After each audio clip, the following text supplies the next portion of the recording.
పైథాన్లో coding easy అవ్వాలి అంటే లూప్స్ని first understand చేసుకోవాలి. Because 1 line of code can works as 10 lines.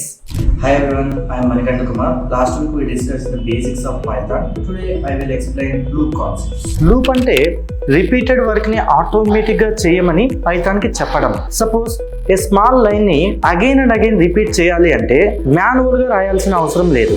A loop can do this. ఈ loop లో mainly 2 types ఉంటాయి. First thing for loop and second thing while loop. Coming to first one, for loop. So ఈ loop అనేది fixed number of times run అవుతుంది.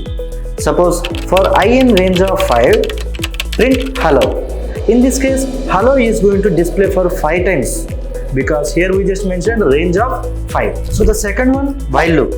ఈ loop condition true అయినప్పుడు execute అవుతుంది. Once condition false అయిన వెంటనే terminate అవుతుంది. So let's take an example. Count equal to 0 while count less than 5 and print hello, and then I just make it as an increment. For each iteration it is going to make it as an increment. Finally count 5 కి reach అయిన వెంటనే terminate అవుతుంది. ఈ కేసులో కూడా మనకి hello equal to 5 times execute అవుతుంది. So remember, count తెలిస్తే ఫర్ లూప్, కండిషన్ బేస్డ్గా అయితే వైల్ లూప్.